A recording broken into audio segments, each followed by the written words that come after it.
Jumlah perdagangan menurun tahun ke tahun sebanyak 53.9% daripada 3,037.3 juta ringgit pada bulan April 2022 kepada 1,401.5 juta ringgit pada bulan April 2023. Penurunan disebabkan oleh penurunan nilai ekspor sebanyak 56.2% kepada 761.7 juta ringgit.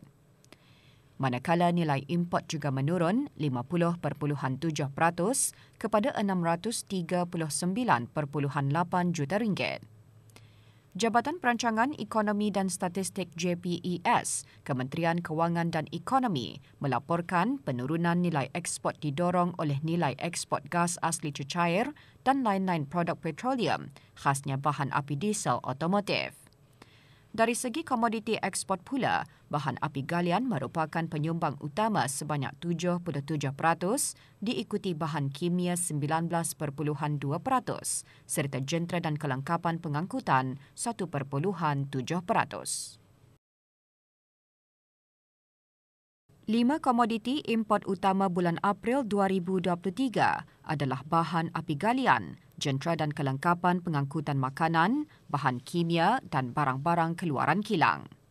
Manakala pasaran ekspor utama adalah Jepun, diikuti Singapura dan Australia dengan komoditi ekspor terbesar adalah minyak mentah, gas asli cecair dan produk industri hiliran minyak dan gas.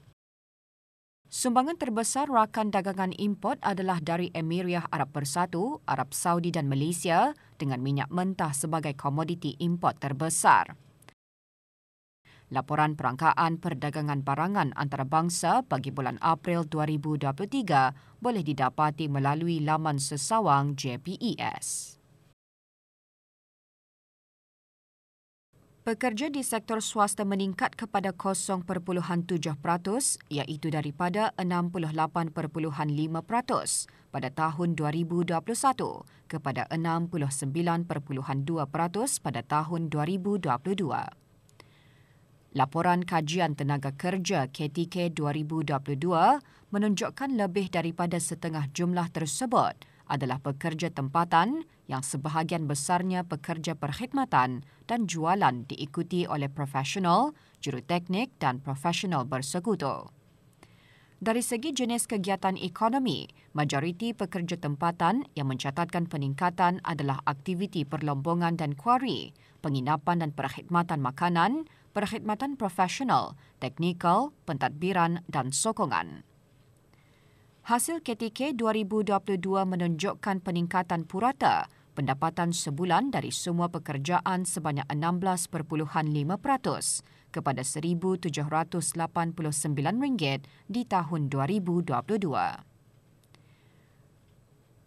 Peningkatan tersebut khususnya disumbangkan oleh pekerjaan di sektor swasta. Bagi kadar penyertaan tenaga kerja, mencatatkan sedikit penurunan sebanyak 1.1% kepada 62.7%.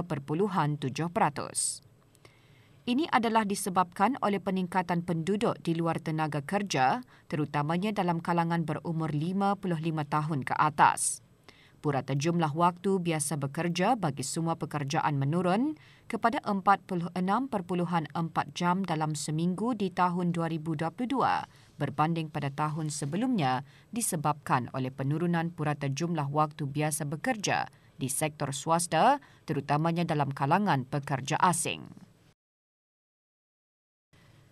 Kadar pengangguran mencatatkan sedikit peningkatan sebanyak 0.3% iaitu daripada 4.9% pada tahun 2021 kepada 5.2% pada tahun 2022 yang sebahagian besar terdiri daripada kalangan dewasa berumur 25 ke 29 tahun yang mempunyai kelulusan pendidikan peringkat tinggi.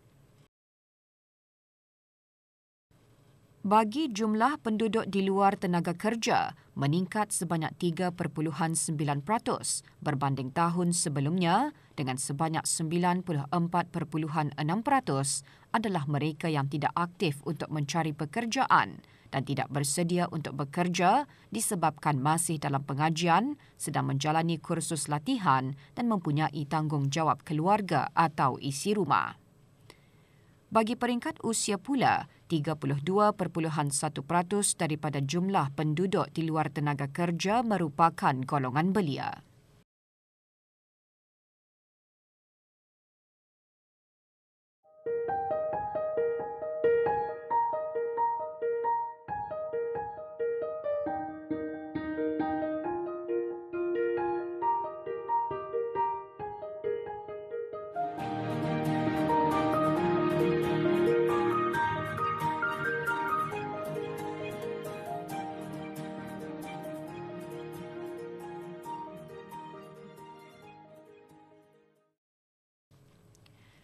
MY Home Cactus and Succulent terletak di Jalan Pulai, menawarkan pelbagai jenis tanaman seperti kaktus, succulent dan air plant.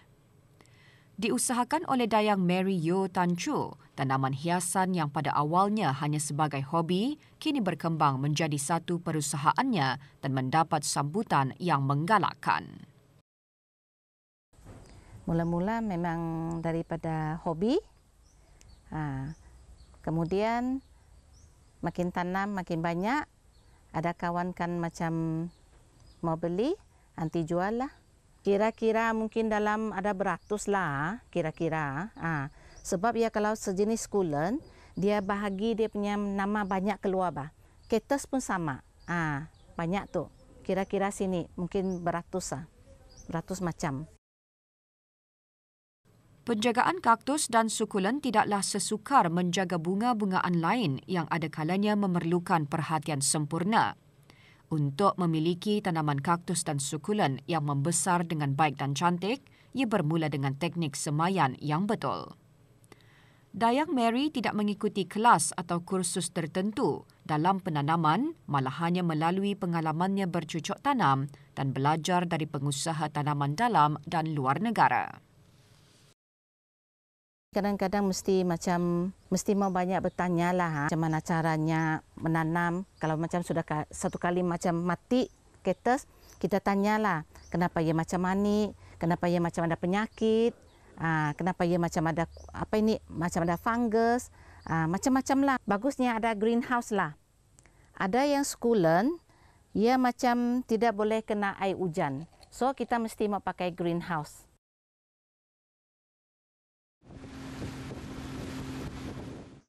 Bekareh, bajareh dan balureh. Itulah perumpamaan yang diterjemahkan kepada seorang pengusaha muda tempatan, berusaha dengan gigih hingga membuahkan hasil. Menjalankan dua perusahaan secara sekaligus, Sea Cage Fish Farming dan Alia Playhouse, dua projek yang memenangi anugerah projek cemerlang untuk belia 2023 semasa Hari Belia Kebangsaan ke-18. Sebagai sebuah ladang ternakan ikan yang terletak di persisiran pantai Pulau Keingaran, Sea Cage Fish Farming berjaya membekalkan lebih 5,000 ekor ikan ke 13 kedai makan dan stor perniagaan serta lebih 500 pembeli. Sementara itu, projek Alia Playhouse, sebuah pusat penjagaan kanak-kanak bawah umur 5 tahun, memberikan perkhidmatan pendidikan awal termasuk ilmu asas Islam.